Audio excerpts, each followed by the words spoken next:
legend. The death of Tiga and the 20 brave white tiger warriors became the stuff of legend. While a few viewed their mission as a failure, the majority of the underworld recognized Tiga's success. He had done what no one had ever dared to do: destroy the headquarters of the 10 great assassins. This feat marked the end of an era and the beginning of a new one. The legacy of Tiga, the honor of the white tiger, and the tiger claw technique he perfected became eternal symbols of courage and strength. Heated discussions in the underworld. In the dimly lit bars and smoky backrooms of the underworld, debates raged over Tiga's final mission. Some skeptics pointed out the loss of Tiga and his warriors, arguing that they had ultimately failed. However, the prevailing sentiment among gang members was one of respect and admiration for Tiga's audacity and bravery. Sure, Tiga and his men perished, one gangster said, taking a long drag from his cigarette, but they took down the 10 great assassins' fortress. No one has ever dared to do that before.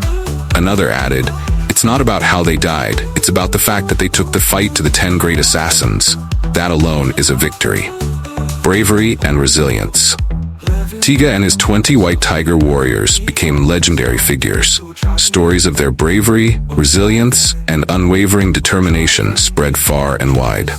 These tales grew in the telling, transforming them into almost mythical heroes. One popular story recounted how Tiga, with flames engulfing his body, had shouted, "The Great White Tiger," before launching his final ferocious attack on Silverback. This act of defiance and courage in the face of certain death became a powerful symbol of the white tiger's indomitable spirit. The warriors who fought alongside Tiga were also immortalized in these legends. Jin, who continued to fight despite being mortally wounded; Kai, who charged at his enemies with unyielding determination; Leon, who took her own life rather than be captured; and Rio, who used his last strength to bring down his opponent. Each of them became an enduring emblem of bravery and sacrifice. Public perception of Tiga and the White Tiger Warriors. The perception of Tiga and his warriors varied, but most viewed them with profound respect. Even their enemies couldn't help but admire their courage. Tiga was a true warrior, said one former rival gang member. He faced impossible odds and never backed down. You have to respect that. For those who had suffered under the 10 great assassins, Tiga was a hero. He had struck a blow against a seemingly invincible foe and brought hope to the oppressed. Tiga gave us a chance to believe in something better, said a small business owner who had once paid protection money to impersonators of the 10 great assassins. He showed us that even the strongest can fall. The legacy of Tiga's legacy was far-reaching. He left behind more than just a memory. He left a lasting impact on the underworld and the generations that followed. The honor of the White Tiger Gang was restored. Tiga's story inspired many young warriors to join the White Tiger Gang, eager to uphold the values of courage, honor, and strength that he embodied. The gang, once thought defeated, rose again, stronger and more united than ever. A new era begins. The death of Tiga and his warriors marked the end of an era, but it also signaled the dawn of a new one. The White Tiger Gang, revitalized by their sacrifice, continued to grow in strength and influence. The 10 great assassins, though still powerful, were forever changed by the loss of their fortress and the realization that they were not invincible. The underworld, too, was transformed. Tiga's actions had shown that even the mightiest could be brought low by determination and bravery. Gangs began to reevaluate their strategies, focusing more on unity and honor than sheer brutality. Tiga's life and death became a powerful story of resilience, courage, and sacrifice. His legacy lived on in the hearts and minds of those who followed him, a constant reminder of what it meant to fight with honor and integrity. Tiga and his 20 brave warriors might have fallen, but their spirit, their legacy, and their teachings continued to inspire and guide the White Tiger Gang and many others in the underworld. In the end, Tiga's story was more than just a tale of revenge and battle. It was a testament to the enduring power of courage and the unbreakable bond of brotherhood. And as long as there were those who remembered and honored his legacy, the spirit of Tiga and the White Tiger would never die. The loss of Tiger Claw. The martial art of Tiger Claw, crafted meticulously by Tiga, had once sent ripples throughout the underworld, earning both fear and respect from all corners. Now, with Tiga's passing, the world of gangs lamented the loss of this legendary technique that had ascended to almost mythical status. Tiger Claw wasn't just a fighting style. It was a symbol of power, precision, and unparalleled skill. The reverberations of loss. As news of Tiga's demise spread, so too did the realization that Tiger Claw had vanished with him. Conversations in dimly lit backrooms and smoky bars were filled with regret and wistfulness. In one such bar, a grizzled old fighter shook his head as he sipped his drink. "It's a damn shame," he muttered. Tiger Claw was more than just a technique. It was art in motion. Watching Tiga fight was like witnessing a storm, a blend of raw power and graceful precision. A young recruit, eyes wide with admiration, leaned in closer. "I always hoped to see Tiga in action someday, to learn from him. Now that chance is gone forever." Stories of Tiger Claw. Those who had seen Tiga use Tiger Claw recounted his battles with a mix of awe and melancholy. They spoke of the ferocity and elegance of each move, how Tiga's hands became claws that could tear through defenses as if they were paper. "I saw him once," an old fighter recounted, his eyes glazing over with the memory. "Tiga moved like a shadow, and when he struck, it was as if the very air shattered around him. That was the power of Tiger Claw. And now, it's gone." The impact on the underworld. The disappearance of Tiger Claw left a void in the underworld's martial arts landscape. It wasn't just another technique. It was the epitome of combat prowess, a style that combined raw strength with meticulous precision. Gangs and martial artists mourned its loss, knowing that the world had been robbed of a masterpiece. Masters of other martial arts expressed their sorrow and respect. Even those who had once been Tiga's adversaries couldn't help but feel a sense of loss. Tiger Claw had been a benchmark, a challenge that had pushed them to become better fighters. "Without Tiger Claw, the bar has been lowered," said one renowned master. "We all strive to be the best, and Tiga's technique was a constant reminder of what we could achieve. His passing is a blow to us all." The void left behind. In the training halls of the White Tiger, the loss of Tiger Claw was felt most acutely. Young fighters, who had dreamed of mastering the art, now trained with a sense of emptiness. They practiced their moves, knowing that no matter how skilled they became, they could never achieve the heights of Tiga's Tiger Claw. "Tiga's legacy lives on in our hearts," said a young warrior, his voice tinged with sorrow. "But the knowledge of Tiger Claw is lost forever. It's like losing a part of our soul." A legacy unfulfilled. The greatest regret was that Tiger Claw, despite its legendary status, had not been passed on. Tiga, in his dedication and perhaps secrecy, had taken the knowledge of his creation to the grave. This was a poignant reminder of the fragility of human legacy. Many speculated why Tiga had not shared his knowledge more widely. Perhaps he had intended to, but fate had intervened. Or maybe he believed that only someone truly worthy could inherit the technique. Regardless of the reason, the result was the same. Tiger Claw was lost, a symbol of courage and strength. Despite its loss, Tiger Claw remained a symbol of Tiga's unparalleled skill and indomitable spirit. The stories and legends of his battles continued to inspire new generations of fighters. They trained with the hope that one day someone might rediscover the secrets of Tiger Claw, or at least embody its principles of strength, precision, and honor. The world of gangs had lost a monumental piece of its history with the death of Tiga and the disappearance of Tiger Claw. Yet in their loss, there was a profound respect and admiration for what Tiga had achieved. The legacy of Tiger Claw would forever be a testament to the heights of martial prowess and the enduring spirit of a true warrior. Tiga's death marked the end of an era, but his memory and the legend of Tiger Claw would live on, inspiring future generations to strive for greatness, even in the face of insurmountable odds. The fire of his spirit burned bright in the hearts of those who remembered, ensuring that the essence of Tiger Claw would never truly be extinguished. Eagle's Fury. At the temporary headquarters of the 10 Great Assassins, tension hung in the air like a dense fog. The members had gathered, their expressions a mixture of fear and anticipation. Eagle, the formidable leader, stood at the center, his eyes blazing with anger. The attack on their headquarters had left the 10 Great Assassins devastated, and the ruin was beyond repair. Eagle's fury was palpable, and the rune was silent, waiting for the storm to break. The unleashing of fury, Eagle's gaze swept across the assembled members, his expression dark and foreboding. He had been absent for just one day, and in that short time, disaster had struck. His voice, when he spoke, was low and dangerous. "Who is responsible for this?" Eagle demanded, his voice like the rumble of distant thunder. The members exchanged uneasy glances before one of them stepped forward, nervously recounting the events that had led to their headquarters' destruction. As Eagle listened, his eyes narrowed, and his anger grew more intense with every word. Finally, it was revealed that Cobra, in a drunken stupor, had left behind clues that had enabled Tiga and his warriors to launch their devastating attack. Eagle's eyes locked onto Cobra, who stood trembling at the back of the room. The wrath of Eagle. Without warning, Eagle moved. His speed was like a blur, faster than the eye could follow. In an instant, he was in front of Cobra, his fist driving into Cobra's chest with the force of a sledgehammer. The impact sent Cobra flying backward, crashing into the wall more than 4 meters away. Blood spurted from Cobra's mouth as he struggled to breathe.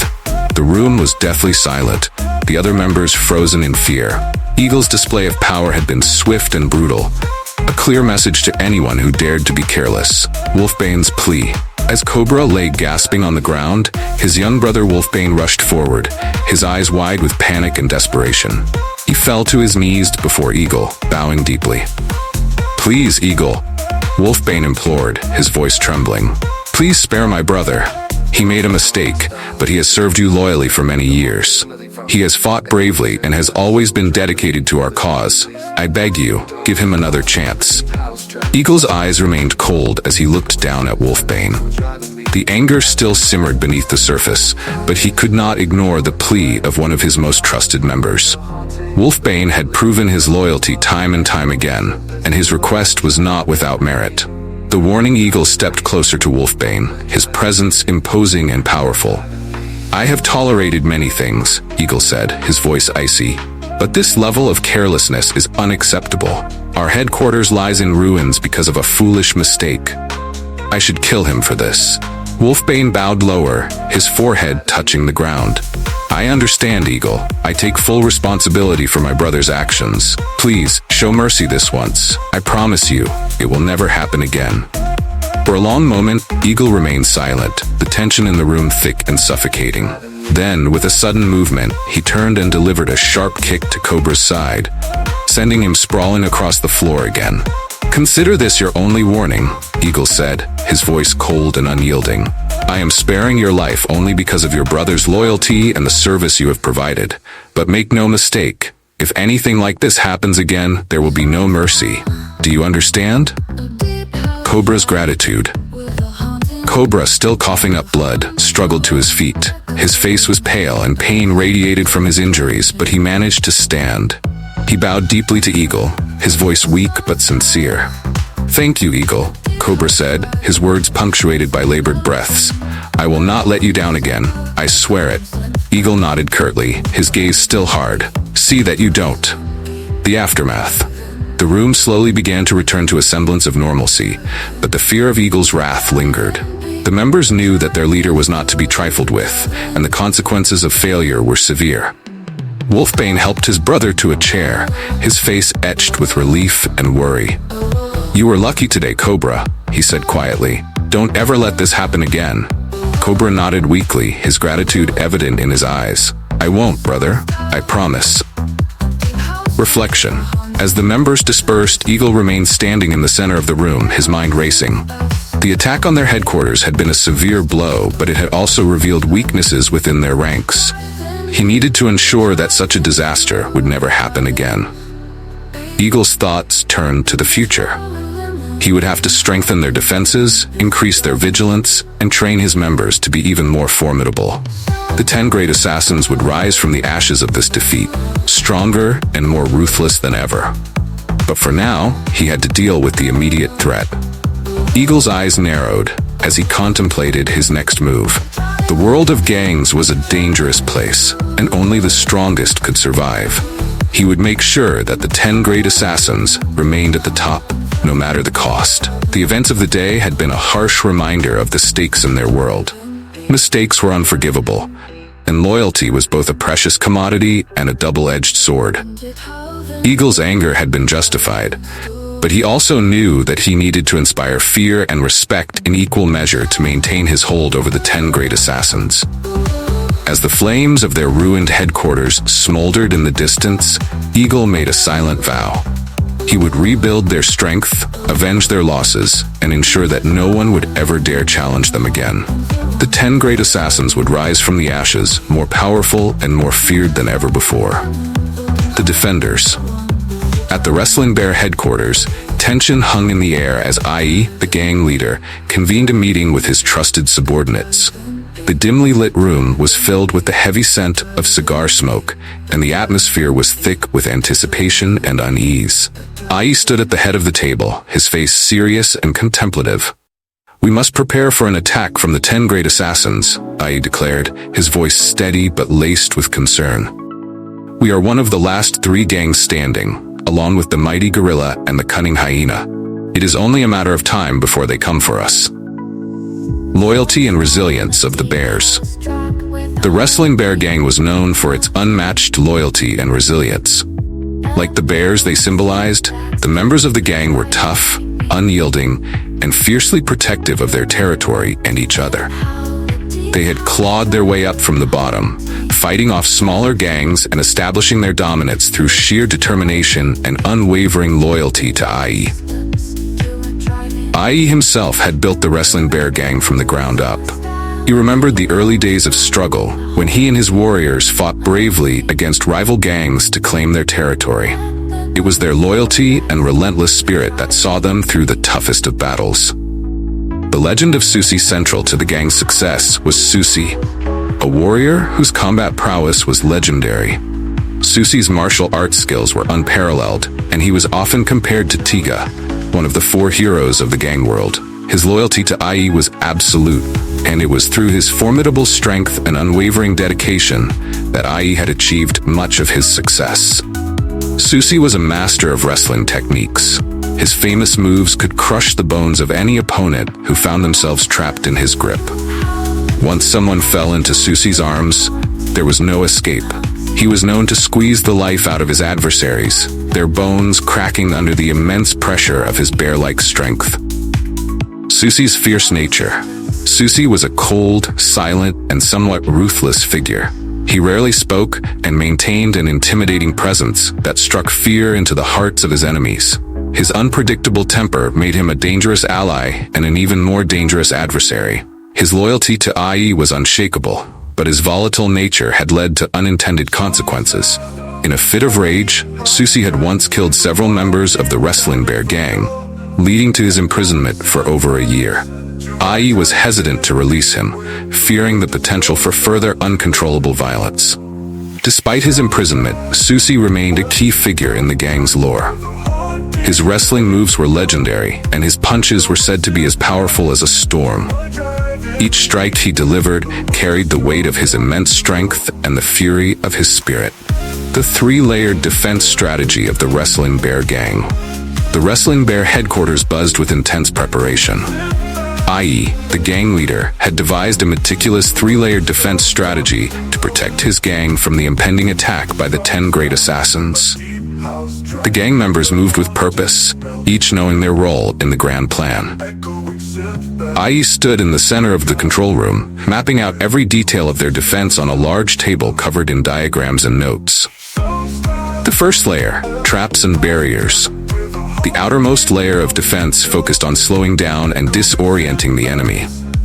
IE and his subordinates strategically placed various traps and barriers around the perimeter of their headquarters. 1. Hidden pitfalls. Camouflaged with natural foliage and designed to blend seamlessly with the environment, these pits were deep and filled with sharp stakes. Any intruder stepping on these concealed traps would fall into the deadly pit, either getting seriously injured or incapacitated. 2. Spike traps. Carefully hidden among the grass and bushes, these traps were triggered by pressure plates. Once activated, sharp spikes would spring up, causing severe injuries to any who dared to cross them. 3. Tripwires. Invisible in the dim light, these wires were set at ankle height. Tripping over them would trigger alarms and alert the inner defenses of the approaching threat. In some cases, the tripwires were connected to small explosive charges, designed to maim and disorient the enemy. Before, barbed wire fences, strong and difficult to cut through. These fences were erected at strategic points to funnel the attackers into the most heavily trapped areas, ensuring maximum disruption. The second layer, archers and guerrilla tactics. The second layer of defense comprised skilled archers and warriors trained in guerrilla tactics. This layer was designed to harass and weaken the enemy before they could reach the inner defenses. 1. Elevated platforms. Archers were stationed on elevated platforms hidden among the trees. These vantage points gave them a clear view of the approaching enemies, allowing them to rain arrows down with deadly accuracy. The platforms were camouflaged to blend in with the treetops, making them difficult to spot.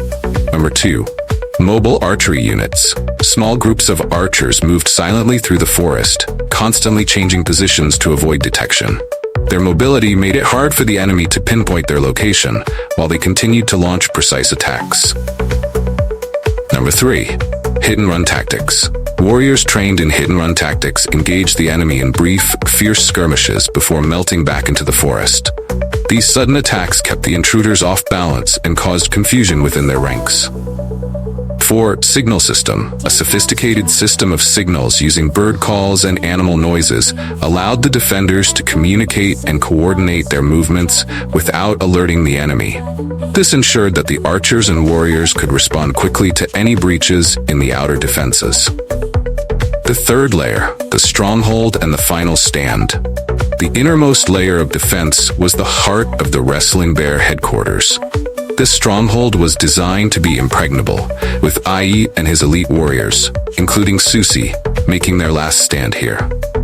1. Reinforced walls. The stronghold was surrounded by thick, reinforced walls made of stone and steel. These walls were capable of withstanding both physical and explosive attacks, providing a formidable barrier against any intruder. 2. Guard towers. Strategically placed guard towers allowed the defenders to monitor the entire perimeter of the stronghold. Equipped with crossbows and heavy artillery, the towers served as both lookout points and defensive positions. 3. Defensive gates. Massive, reinforced gates controlled access to the stronghold. These gates were protected by additional traps and could only be opened from the inside, ensuring that no enemy could force their way in easily. 4. Susie and the elite warriors. At the heart of the stronghold stood Susie and the elite warriors of the Wrestling Bear gang. Susie, with his unmatched wrestling techniques and powerful punches, was the ultimate line of defense. His presence alone was enough to inspire confidence in his comrades and strike fear into the hearts of their enemies. Releasing the beast. The atmosphere at the Wrestling Bear headquarters was tense. The gang members moved with purpose, securing the 3-layered defenses meticulously planned by Ai. But a sense of unease permeated the air as they knew that the most formidable weapon in their arsenal was yet to be unleashed. Susie, the legendary warrior with unparalleled wrestling techniques and devastating punches, was locked away in his cell, a measure taken by Ai himself over a year ago due to Susie's unpredictable and lethal temper. Ai stood in front of the heavily guarded cell where Susie was imprisoned. A solid steel door and reinforced walls served as a reminder of the immense strength and danger Susie posed. Ai had built the Wrestling Bear gang from the ground up, and Susie had played a significant role in their rise to power. But the warriors' uncontrollable aggression had also led to unintended casualties among their ranks. The plan to release Susie. As part of the defense strategy, Ai knew that releasing Susie was a necessary risk. The 10 great assassins were known for their brutality and skill, and the Wrestling Bear needed every advantage they could muster.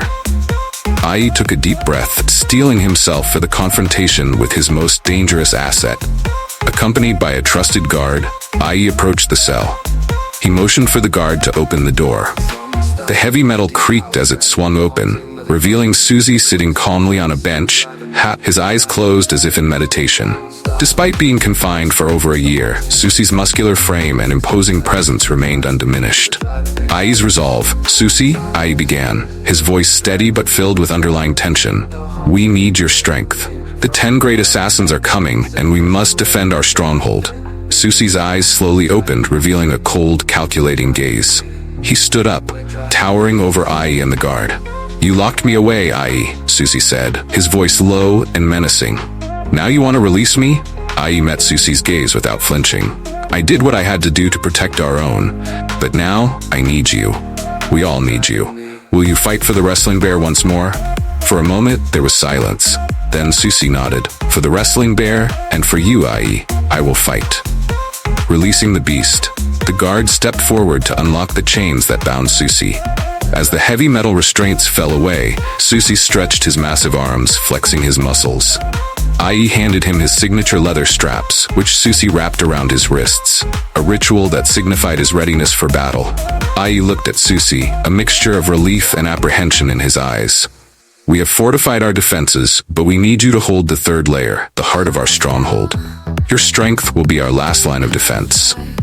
Susie nodded again, his expression unreadable. "I will not fail you, IE." Preparing for the battle. With Susie released, the wrestling bear gang felt a renewed sense of determination.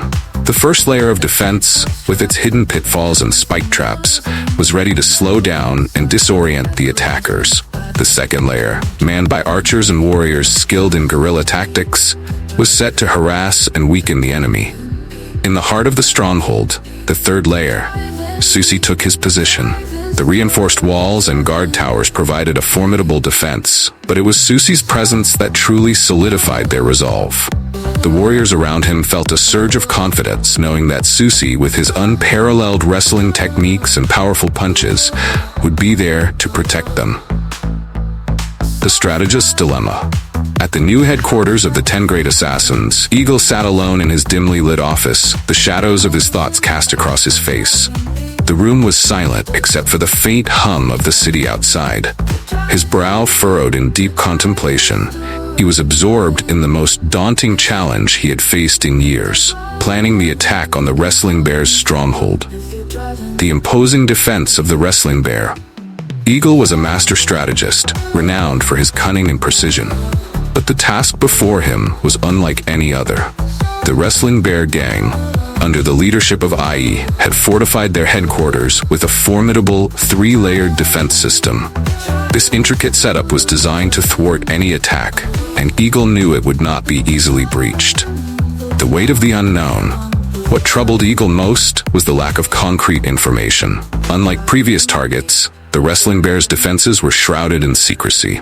His usual sources of intelligence had come up empty, and attempts to infiltrate the gang had been met with failure.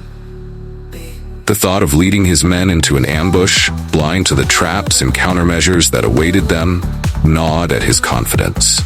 Eagle rose from his chair and began to pace the room.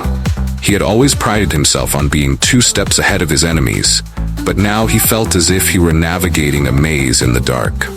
The weight of responsibility pressed heavily on his shoulders. Every decision he made could mean the difference between victory and defeat, between life and death for his men. The fear of Susie. Another source of Eagle's anxiety was Susie. Known for his unmatched wrestling techniques and devastating punches, Susie was a force of nature. His cold, calculating demeanor and loyalty to IE made him a formidable opponent. Eagle had heard the stories. Once caught in Susie's grip, no one had ever escaped. The image of Tiga, another legendary warrior, falling in battle was still fresh in his mind. Could his men withstand such a beast? Eagle stopped pacing and stared at the map of the wrestling bear's headquarters pinned to the wall. He traced the defensive layers with his finger, trying to find a weakness, a chink in the armor that he could exploit. But the more he studied, the more formidable the task seemed. The pressure of leadership. As leader of the 10 Great Assassins, Eagle had always exuded confidence. His men looked to him for guidance and inspiration, and he could not afford to show any sign of doubt. But the pressure was immense. The Wrestling Bear gang had proven themselves to be a resilient and powerful adversary, and the thought of underestimating them was a constant worry. He thought back to the words of his friend, "A true leader is one who can turn the tide even when the odds are against him." Eagle knew that he had to embody this principle now more than ever. He had to find a way to breach the Wrestling Bear's defenses, to outsmart IE and his formidable second-in-command, Susie. The birth of a plan. By sheer coincidence, Eagle glanced out of the window and noticed workers constructing the gate of the 10 Great Assassins' new headquarters. An idea suddenly sparked in his mind, filling him with excitement. The solution to his problem had been right before his eyes all along. Eagle would infiltrate the Wrestling Bear gang by embedding his men among the construction workers building their defense system. This was their chance to gather the crucial information they needed. The glimmer of hope, Eagle quickly summoned his members back to the meeting room. His eyes were alight with newfound determination as he laid out his plan. "We have been struggling to find a way into the Wrestling Bear's stronghold," he began. "But what if we could place our men among those who are building their defenses? We could gather all the information we need from the inside." Falcon, Jackal, and Cobra exchanged glances, realizing the brilliance of the plan. They knew that the Wrestling Bear gang's 3-layered defense system was nearly impenetrable from the outside. However, if they could get inside and observe the construction process firsthand, they would have a significant advantage. Preparing the infiltration. The first step was to find suitable candidates for the mission.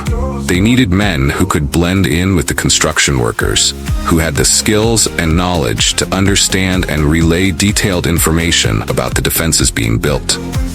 Eagle tasked Falcon with recruiting the best candidates from their ranks, ensuring they could maintain their cover while gathering critical intelligence. Training the operatives. Once the operatives were selected, they underwent rigorous training.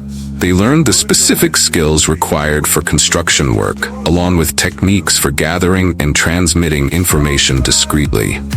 Eagle emphasized the importance of their mission, reminding them that the success of their plan and the future of the 10 Great Assassins depended on their ability to remain undetected. Falcon oversaw the training, ensuring each operative was prepared for the challenges they would face. "You must become one with the workers," he instructed. "Blend in, do your job, but keep your eyes and ears open at all times. We need to know every detail of their defenses."